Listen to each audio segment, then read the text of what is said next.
Good afternoon sir. हाँ, good morning, good afternoon, good afternoon.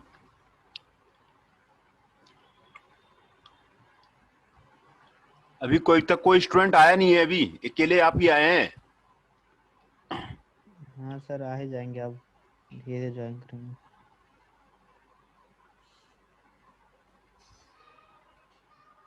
Sir college कब खुलेगा? Idea नहीं है, मालूम नहीं है अभी कोरोना तो बढ़ ही रहा है, तो कैसे खुलेगा अभी। तो बढ़ता ही रहेगा।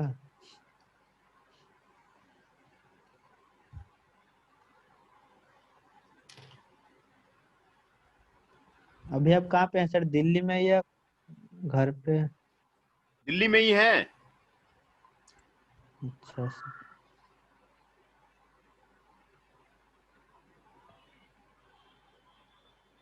सर दिल्ली में भी कैसा है? वहाँ पे बढ़ रहा है अब? कोरोना बहुत बढ़ रहा है यहाँ भी। पहले बीच में रुक गया था ना। हाँ।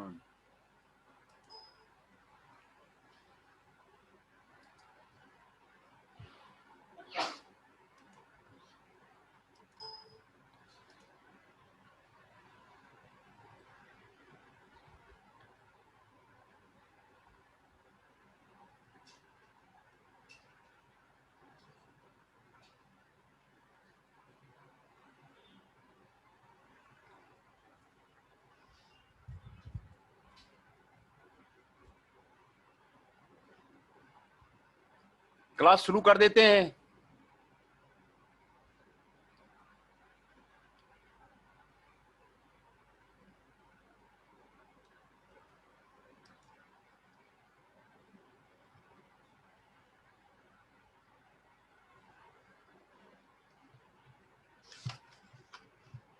सर ये पीडीएफ भेज दिए हैं? हाँ? ये वाली पीडीएफ भेज दिए हैं? हाँ, पीडीएफ तो गया हुआ है। पीडीएफ तो ओके गया सर। हुआ है।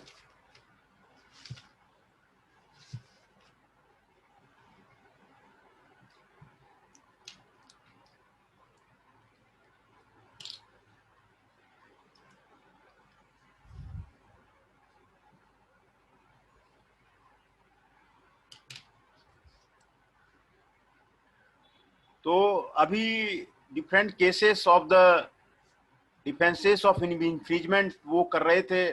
उसमें अगला है first sale and repair doctrine.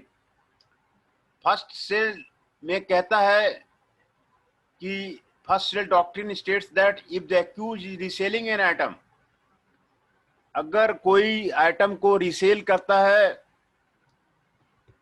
That was legally sold to them, जो कि लीगली सोल्ड किया गया है, then they are not infringing on the patent, तब वो पैटेंट को इन्फ्रिंज नहीं करता है। ये कहता है फर्स्ट सेल, है ना। अगर कोई आदमी रीसेल करता है, लीगली रीसेल करता है, तो इसमें ये कहता है कि not infringing on the patent, वो पैटेंट को इन्फ्रिंज नहीं करता है। Because patent rights exist on a specific item once the item is sold. एक बार सेल करने के बाद फर्स्ट सेल को ही वो पेटेंट जो है इन्फ्रिंजमेंट मानता है। अगर वो रीसेलिंग करता है तो पेटेंट इन्फ्रिंजमेंट नहीं माना जाता है। दूसरा है doctrine of repair, means that the idea is that it is legal to repair a device. ये लीगल है, किसी डिवाइस को रिपेयर करना ये लीगल है। दूसरा, replacing the worn out parts are also legal. तो कोई आदमी अगर रिपेयर करता है कोई आइटम को तो ये लीगल है। This defence does not however permit the defendant to completely rebuild an invention, है ना। तो ये दो आपके केसेस हैं। पहला है रीसेलिंग अगर करता है तो not infringing on the patent को इन्फ्रिंज नहीं करता है। दूसरा है डॉक्ट्रिन और repair, it is legal to repair a device by replacing the worn out part.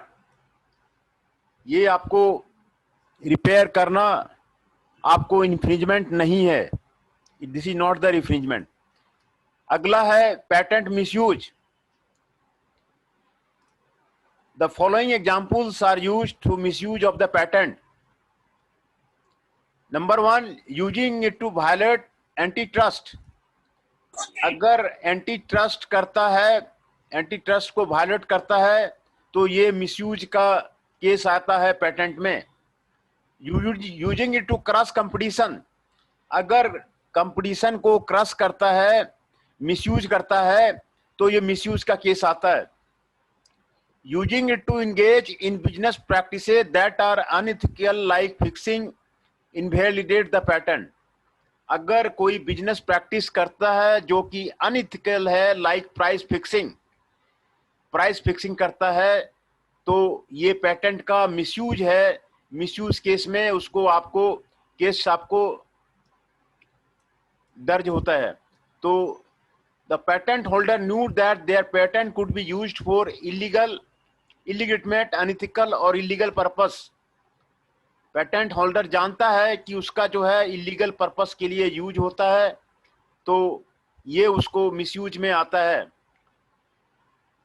The patent holder इस तरह जो है पेटेंट को यूज करने के लिए इंटेंड करता है, और करंट सूट जो है उसको इसके लिए पर्पस में आपको लाता है।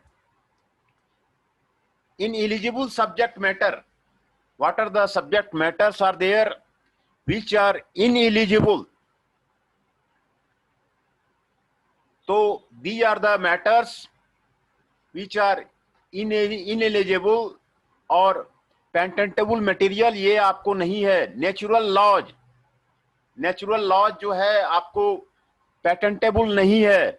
लॉज ऑफ द फिजिक्स और रिलेटेड फिलोमेना, फिजिक्स का लॉ वो आपको पेटेंटेबल नहीं है, और जो रिलेटेड फिलोमेना है। मैथमेटिकल फार्मूलाज वो आपको एलिजिबल नहीं है, आपको सब्जेक्ट मैटर जो है इनएलिजिबल है। Abstract ideas. चौथा है efforts to alter, reduce, defer, avoid to other tax liability. Human beings ये सारे जो हैं आपको इनएलिजिबल सब्जेक्ट मैटर है। लाइसेंसिस में कहता है कि no infringement can be found if you can prove that the patent holder granted permission or rights to use the patent। अगर पेटेंट होल्डर लाइसेंस देता है तो ये नो इन्फ्रिंजमेंट का केस बनता है। They have used the invention in compliance with the said rights और permission. You have used the invention in compliance with the said rights or permissions. This means that the patent holder successfully grant licence to the accuse. अगर licence grant कर देता है तो आपको infringement का case नहीं बनता है लाइसेंसिंग हो जाने से।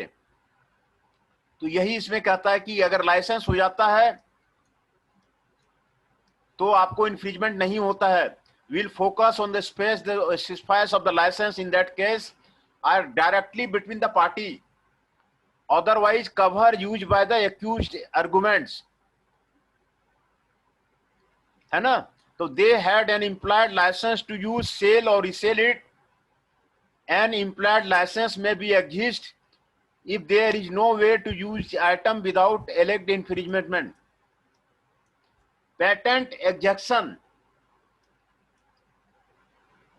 This defence can be used when the accused supplier stream has legally purchased patent invention from either the patent holder और ए licence of the same.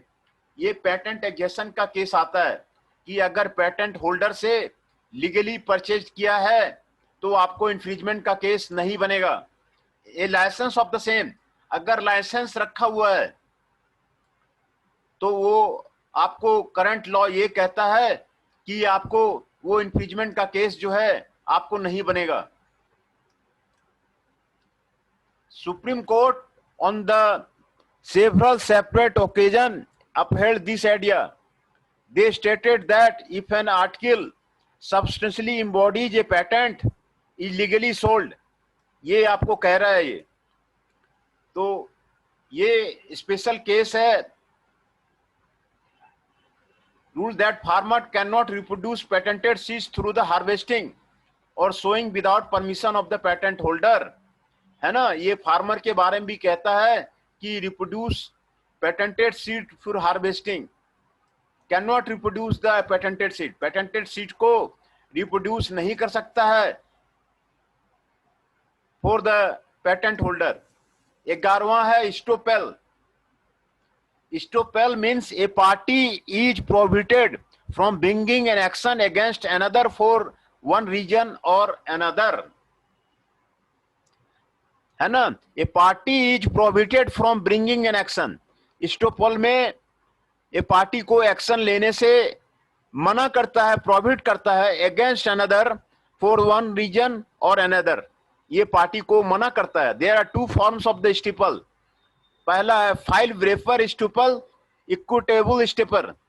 File wrapper estoppel means the says the inventor disclaimed rights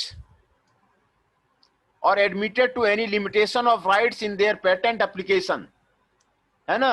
तो file wrapper estoppel में inventor जो है disclaim करता है right को और admitted to any of the limitation of the rights, ये करता है। इक्विटेबल स्टिपर में means that the patent holder led the alleged infringer to believe that there would be no enforcement of the patent. This can occur either from premises or failure to enforce. ये आपको estoppel है, दो तरह का आपको estoppel है। A party is prohibited from bringing an action, है ना, को इसको स्टूपल कहते हैं, against another for one reason और द अनदर रीजन, इसको रोकता है। Prior commercial use. In 1999 there was a revision of the Patent Act. Since then, companies who have publicly selling products for years with no knowledge of the patent infringement or accusation have been protected. अगर कोई company किसी product को cell करता है बिना knowledge के, तो ये पेटेंट इन्फ्रिंजमेंट आपको नहीं होगा। No knowledge of the patent infringement, at least a year period to the patent application of the filing, है ना, तो ये नहीं होगा। Protection extend only to the patents issued after September 16, 2011। ये आपको ये प्रोटेक्शन देता है पेटेंट्स का only to the issued on after accusement. There must be a continual use of the process और प्रोडक्ट इन गुड फेथ, ये good faith में आपको प्रोडक्ट होना चाहिए। This must happen for a minimum of 1 year of the date of the filing. Date of filing के date of disclosure का 1 साल के अंदर ये आपको होना चाहिए। Whichever is the sooner वो अप्लाई। एक तो डेट ऑफ डिस्क्लोजर है, दूसरा डेट ऑफ फाइलिंग है। जो भी पहले आएगा 1 साल उसके पहले, ये उसको माना जाएगा। The company may not have drive the process और product from the patent owner a licence, ये आपको कहता है। एंड लास्ट वन है experimental use. The experimental use defense is particularly important to the pharmaceutical industry. ये pharmaceutical industry पे लागू होता है। You can use a patent invention if it is related to the development of the information. You can also use it is related to the submission of the same under federal law obligating the use, sale and manufacture of the drug. तो ये experimental use के बारे में कहता है कि इसमें federal rule है for use, sale and manufacture of the drug. दोनों को ड्रग के लिए आपको important for the pharmaceutical industry में ड्रग बनाने में आपको एक्सपेरिमेंटल यूज का रिलेटेड ये आपको ये जो है आपको क्लेम है। तो ये आपको 13 जो है डिफेंसेस ऑफ द केसेस था। स्टूपल लास्ट था 13। तो अगला है third party intervention. Third party intervention means the customer और product usages are accused of infringement. In this case, supplier or producer of goods can sometimes intervene in the proceeding. They can protect their customers. They can also take control of the defense of the product. ये जो है third party intervention है। They can protect their customers. Way customers को protect करते हैं They can also take control of the defense of the product. ये अपना defense of the product भी करते हैं. In this case, the supplier or producer of goods can sometimes intervene in the proceedings. ये proceeding में intervene करते हैं.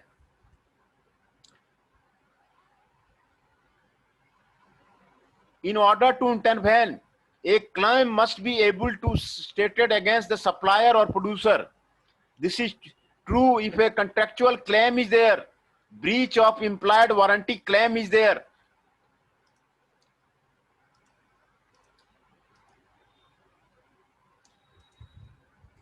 ये आपको थर्ड पार्टी आपको कन्वेंशन है. The assumed infringement must involve same transaction occurrence as well related to the same accused. Certain questions of typical counterclaim will arise in such infringement. Declaratory judgment. When the potential for a patent infringement suit arises, a potential defendant can seek a declaratory judgment that the patent has not been infringed, is invalid, is unenforceable. ये आपको कहता है declaratory judgment. Has not been infringed, is invalid, enforceable. Means a potential defendant can seek a declaratory judgment that this has been not done. Such a judgment can permit the potential defendant to have control over the timing and forum of the suit. है ना? Such subject matter jurisdiction requires that a case or controversy exists between the parties. A subject matter jurisdiction requires that a case or controversy exists between the parties. ये आपको declaratory judgment में आपको कहता है, such a declaratory judgment can permit the potential defendant to have control over the timing and forum of the suit.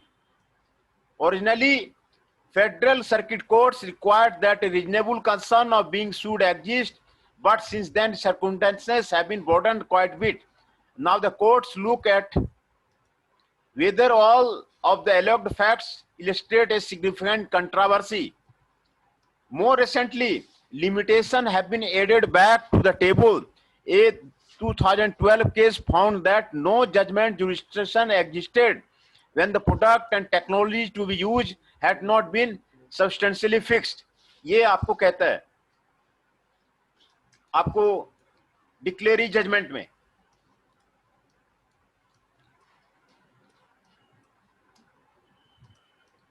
दूसरा, potential patent इंफ्रिजमेंट का remedy क्या है. अगर कोई पेटेंट इंफ्रिजमेंट करता है तो what are the different remedies, ये यहां पर आपको दिया हुआ है. There are two essential remedies that can be collected by someone who successfully pursues and prosecutes a patent infringement claim. These include collecting monetary damage and the insurance of injunction against further use by the court. अगर कोई patent infringement करता है तो monetary damage वो collect करता है, ये उसमें आपको कहता है. तो उसमें आपको रॉयल्टी एंड कंपनसेटरी डैमेज वो आपको देना पड़ेगा. अगर कोई पेटेंट इंफ्रिजमेंट करता है तो रॉयल्टी देना पड़ेगा, कंपनसेटरी डैमेज देना पड़ेगा. Monetary damage in a patent infringement case can include number 1 royalty, lost profit, enhanced damages that can equal up to triple and other compensatory damages. वो जो है ट्रिपल भी हो सकता है, और attorney's fee sometimes awarded as part of settlement in some cases. Monetary damage in a patent infringement case include royalties and lost profit. आपको royalty देगा, lost profit देगा और enhanced damage देगा up to the 3 times. ये आपको कहेगा, और attorney fees जो है वो आपको देगा. Determining reasonable loyalty depend upon the determining a fair agreement would have been if negotiation had been taken place. Once upon a time, the courts simply applied a 20% rule, awarding 25% of the expected profit. तो कितना damage देगा, कितना royalty देगा, ये जो है court decide करेगा. Generally ये रूल होता है कि कि 25% ऑफ द जो प्रॉफिट हुआ है उसका जो है वो आपको डैमेज देगा, है ना। तो ये रॉयल्टी एंड कंपनसेटरी डैमेज जो है अगर कोई इन्फ्रिंज करता है तो उसको देना पड़ेगा। रॉयल्टी एंड कंपनसेटरी डैमेज जो है वो उसको देना पड़ेगा। Any establish royalty the holder receives for similar agreement, ये उसको देना पड़ेगा। Royalty the accused pays to other holders for comparable products, ये उसको देना पड़ेगा। एक्सक्लूसिवली कस्टमर रिस्ट्रिक्शन और territorial scope of the licence, ये आपको देना पड़ेगा। ये the existence establish marketing and policy to defend the patent and avoid licensing, ये करना पड़ेगा। The value of sales. Sir roll number 2 की अटेंडेंस लग गई? अटेंडेंस अभी चेक करके बता देते हैं आपको। बता दो sir. Abhishek Kumar Dubey roll number 2। Yes sir. Himanshu Pundir roll number 18।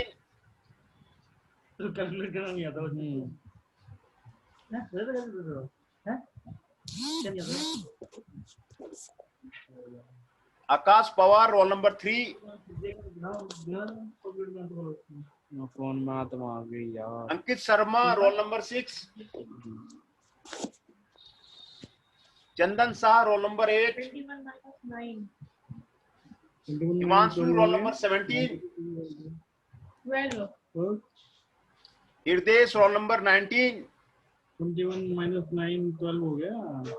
NS Chauhan roll number 22। Sir 12 में 9 ऐड किया। Kaushal roll number 25। Pawan Negi roll number 30।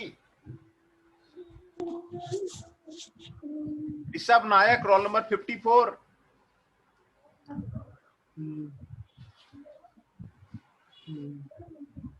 41 Shekhar. Jitendra Rana roll number 23।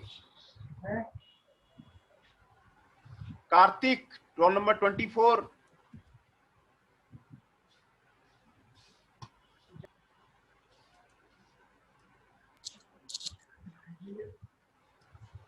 Rahul Chaudhary roll number 33।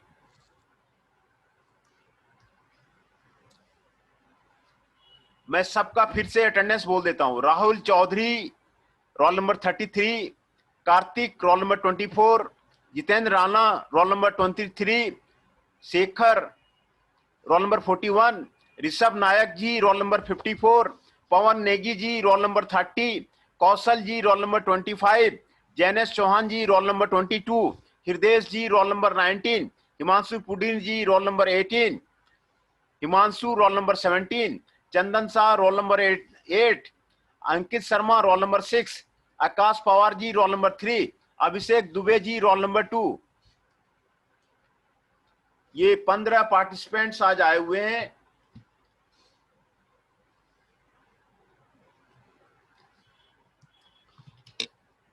पंद्रह पार्टिसिपेंट्स आए हुए हैं। ये सभी का अटेंडेंस जो है बन गया है। तो रॉयल्टी एंड कंपनसेटरी डैमेज जो है अगर इन्फ्रिजमेंट होता है तो देना पड़ेगा। इन्फ्रिजमेंट अगर हुआ तो यही रिमेडी है कि उसको रॉयल्टी देना पड़ेगा, कंपनसेशन देना पड़ेगा। प्रॉफिट का कितना पार्ट देना होगा ये यहाँ पे लिख रहा है कि 25% ऑफ द एक्सपेक्टेड प्रॉफिट, वो जो है कोर्ट से आपको वंस अपॉन अ टाइम वो आपको देना पड़ेगा, है ना। Reasonable damage, the object is award to reasonable damage and avoid unnecessarily high value awards. The courts have more recently rejected high dollar awards based on the prior license that are related to the patent in the question, है ना। Lost profits उसको देना पड़ेगा। In addition to royalty based damage, direct competitors in an infringement case can elect lost profit on the infringing use of the infringement।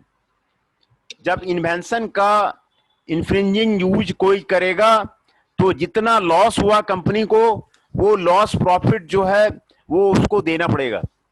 ये इसका damage है। तो loss profit is similar but for standard as seen equitable conduct cases, ये आपको उसको देना पड़ेगा। Such damage के लिए demand for the product and absence of a valid substitute products that are non infringing, ये देना पड़ेगा। Evidence of both capability of patent owner to exploit demand for the product, ये उसको देना पड़ेगा। इनहांस डैमेज, ये देना पड़ेगा। Enhance damage are only awarded in the extreme cases, they are provided under the patent action 284. Such damage can be awarded up to 3 times the total award of the reasonable damage. जितना lost profit हुआ, जितना damage हुआ, उसका 3 times जो है उसको देना पड़ेगा। This is the enhance damage. Enhance damage का मतलब है कोई आदमी अगर किसी पेटेंट होल्डर का पेटेंट इन्फ्रिंज करता है तो उसको 3 टाइम्स जो है उसको इनहांस डैमेज उसको देना पड़ेगा। ये उसका लॉ है अंडर सेक्शन 284। अंडर सेक्शन 284 ये इनहांस डैमेज की बात करता है ना। तो अटॉर्नी फी, डैमेज पे, इन्फ्रिंजमेंट पे अटॉर्नी फी भी पे करनी पड़ेगी। Attorney fee can be sometimes be awarded as a part of a damage. अगर वो डैमेज करता है तो अटॉर्नी की फी भी जो है उसको जो है भरना पड़ेगा।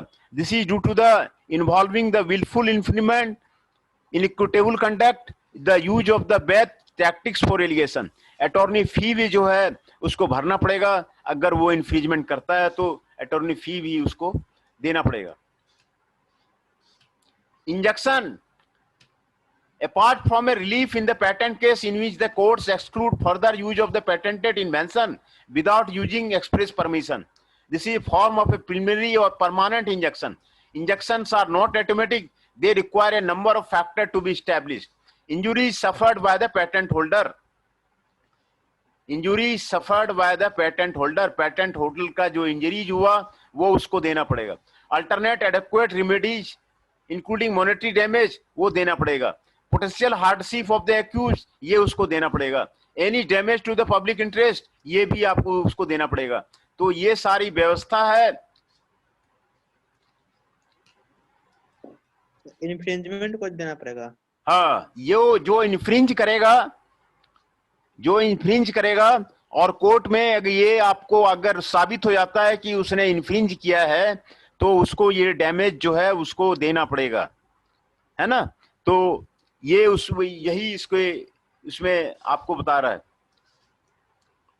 Out of court resolution, there are number of methods for resolving patent dispute outside of the federal court. Federal court के बाहर जो है रिसोल्यूशन हो सकता है। Action before the international trade commission, international trade commission के साथ जो वो हो सकता है। Re examination before the USPTO, ये AIA आपको अमेरिकन इंटेलिजेंस ये वो था और प्रोवाइडेड USPTO प्रोसीडिंग, इसमें आपको करना पड़ेगा। अल्टरनेट डिस्प्यूट रिसोल्यूशन वो करना पड़ेगा।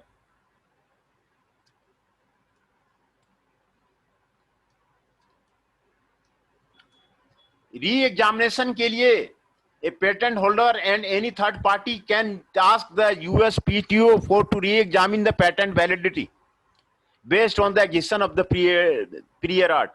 Prior art में आपको re-examination भी आपको करना पड़ेगा। They can result in cancellation of the claim, ये cancellation of claim भी हो सकता है। Issuance of additional or amended claim भी हो सकता है। Confirmation of original claim suspend ये भी हो सकता है। तो during the examination, the patent holder may argue in defense of their claim, amend the claim of their patent to further distinguish their invention, add new claims to the patent, any combination, ये उसमें आपको करना पड़ेगा। तो file the re-examination request during the ongoing infringement case, ये उसको करना पड़ेगा। 20% of the cases result in claim confirmation, 11% cancels the claim, 68% result in the some level of the claim. तो पेटेंट रिव्यू प्रोसीजर ये यहां पर आपको बताया गया है। There are a number of procedures in place for those who wish to challenge patent validity. These include post-grant reviews, inter-parties reviews, transitional part review procedure for business methods, pre-issuance submission, other methods and types of the review submission, post grant review होता है।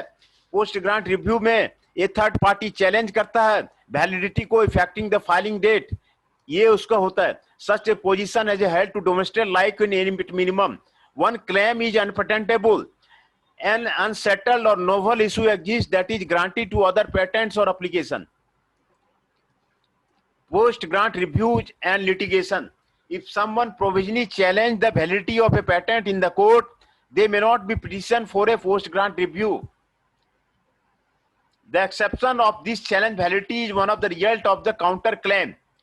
Filing for a post grant review will result in the stay of any action pending until one of the following situation occurs: the owner of the patent motion for a lift of the stay, the patent owner files a counter claim or an action alleging patent infringement against the petitioner, the petitioner motions to dismiss the action.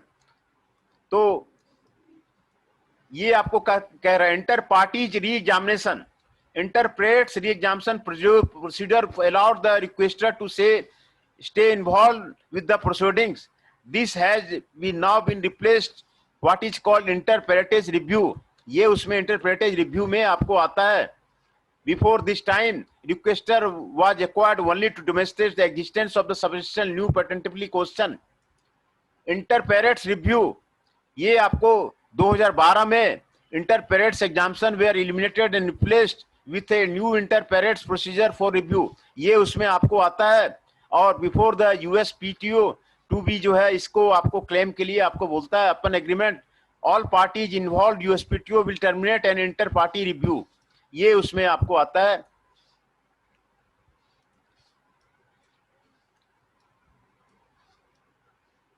Transitional procedure for a review of the business method patent. This is a procedure in place under the AIA which allows a third party to petition for review of a business method patent under the USPTO. USPTO United states का patent filing organisation है. ये आपको ये कहता है कि transitional procedure for review ये हो सकता है. This procedure is temporary and will expire on 2000. It applies to the patent issued. Amending patent. There are few ways you can alter a patent to avoid challenges. The first are pre-issuance submission. Pre-issuance submission. ये आपको alternative method dispute resolution कैसे होगा? Alternative method for the dispute resolution कैसे होगा? इसमें licensing agreement and settlement ये आपको करता है. तो सुप्रीम कोर्ट रूलिंग में over the past several years a number of appeals heard in the supreme court, these have covered such issues as invalidity due to obviousness, declaratory judgment jurisdiction, permanent injunction remedies, patent validity presumption, ये सारा आपको supreme court के ruling में आपको हुआ था. Inventory standards for invalidity, personalised medicine related patent eligibility, claims of composition of matter, methods of the human genetics, patent acquisition, ये आपको डैमेज के बारे में, डिफेंसेस के बारे में, सुप्रीम कोर्ट रूलिंग के बारे में आपको बात करता है. तो डिफेंसेस ऑफ इन्फ्रिंजमेंट जो केसेस हैं, यही सारे केसेस हैं, वही सारा हम लोगों ने अभी डिस्कस किया. और जो अगर पेटेंट इन्फ्रिंजमेंट करता है तो डैमेज का क्या प्रावधान है, उसका लॉस का क्या प्रावधान है, वो उस प्रावधान को हम लोगों ने उसको स्टडी किया है ना. तो यही आपको 13 जो है आपको नॉन इन्फ्रिंजमेंट के केसेस हैं. इसी में डिफेंसेस ऑफ इन्फ्रिंजमेंट ये सारा आता है. यही हम लोगों ने आज इसको स्टडी किया है ना. यही डिफेंसेस ऑफ इन्फ्रिंजमेंट ये आपको आता है. Now I will take the कौन कौन अटेंडेंस आया है फिर से दोबारा मैं रिकॉल कर देता हूं, आपको क्लियर आइडिया हो जाएगा. शेखर जी 041, अभिषेक दुबे 02, हिमांशु पुंडीर 18,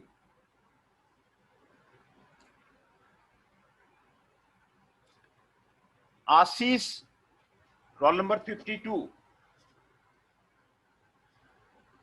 आशीष रावत जी आज आए हुए हैं, roll number 52। Chandan Shah 008, Himanshu Pundir 18, Hridesh 19,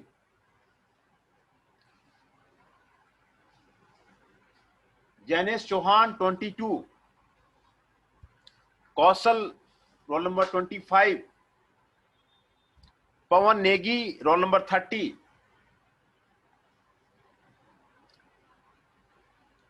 Rishabh Nayak 54, Ankit Sharma roll number 6, Jitendra Rana roll number 23, 23 sir, present sir. Rahul Chaudhary roll number 33, sir 24 Kartik sir. ओए कार्तिक मेरी भी बोल दियो। हाँ कार्तिक सर जी 24 कार्तिक। हाँ कार्तिक जी 24, और सर 23 राणा। हाँ 23 भी। ठीक है sir. Rahul Chaudhary roll number 33 है ना, ये सारे नाम हैं। फिर से मैं आपको रिपीट कर देता हूँ। राहुल चौधरी जी 33, कार्तिक जी 24, जितेंद्र राणा जी 23, अंकित शर्मा जी 6, ऋषभ नायक जी 54, पवन नेगी जी 30, कौशल जी 25, जैनेश चौहान जी 22, हृदेश जी 19, हिमांशु पुंडीर जी 18, चंदन शाह जी 8, आशीष जी 52, अभिषेक दुबे रोल नंबर 2 41, शेखर। ये 14 पार्टिसिपेंट्स अभी हैं। राहुल जी 32 भी इन कर रहे हैं।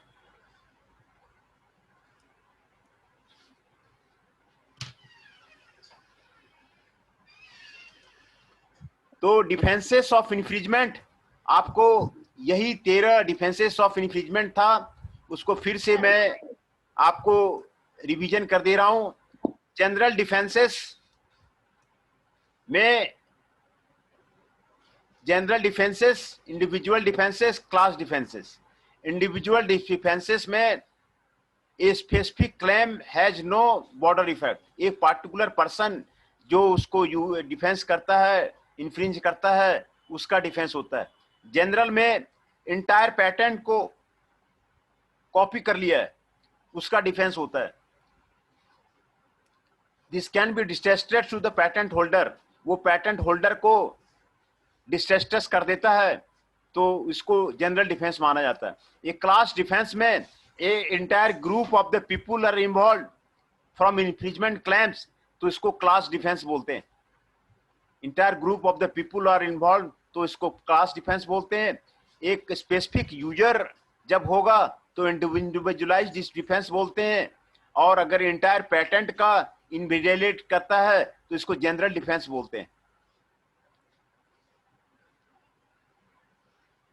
इसको जनरल डिफेंस बोलते हैं। तो ये 3 टाइप के आपके डिफेंसेस हैं। जनरल डिफेंसेस हैं, इंडिविजुअलाइज्ड डिफेंसेस हैं, क्लास डिफेंसेस हैं।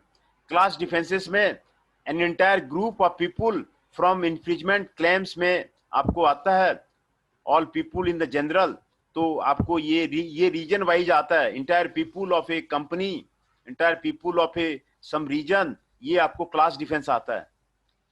इंडिविजुअलाइज्ड में एक पार्टिकुलर पर्सन ही जो है उसको इन्फ्रिंज करता है, उसी का जो है आपको आता है। तो ये स्पेसिफिक यूजर को इसमें माना जाएगा इंडिविजुअलाइज्ड डिफेंस में। और इसमें अगर इंटायर पैटेंट को करता है तो जनरल डिफेंस माना जाता है। इंटायर पैटेंट को अगर करेगा तो जनरल डिफेंस माना जाएगा, है ना। तो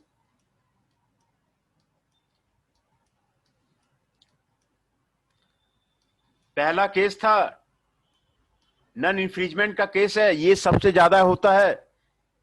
पार्टी कहता है कि हमने इन्फ्रिंज नहीं किया है, नन इन्फ्रिजमेंट का केस है।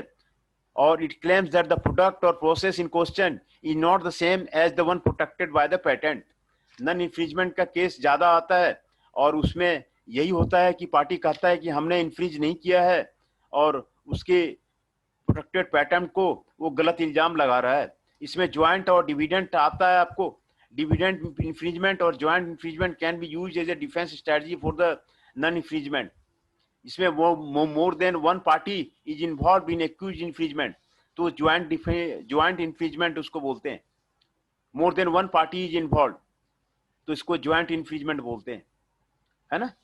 तो पहला केस है नन इन्फ्रिजमेंट का, जिसमें कि पार्टी कहता है कि उसने इन्फ्रिज नहीं किया है. पार्टी कहता है कि उसने इन्फ्रिज जो है नहीं किया है. तो ये नन इन्फ्रिजमेंट का केस वो आता है. और ये ज्वाइंट में अगर मोर देन वन पार्टी इन्वॉल्व होता है तो control the system gain benefit from the issues, तो आपको ज्वाइंट इन्फ्रिजमेंट आपको केस आता है. प्रियर आर्ट में based on the prior art. Prior art का मतलब हुआ पहले से ऑलरेडी पेटेंट कराया हुआ, है ना. पहले से ही ऑलरेडी पेटेंट कराया हुआ उसको प्रियर आर्ट बोलते हैं. एआई का मतलब है अमेरिका इन्वेंट्स एक्ट.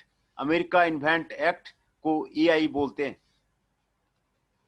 एआई जो है इसको अमेरिका इन्वेंट एक्ट को बोलते हैं एआई, जो कि 2013 में स्टैब्लिश हुआ था. The court differentiate between the period tight file before after the March this one and patent file before first to invent. ये आपको पीरियड आर्ट का मतलब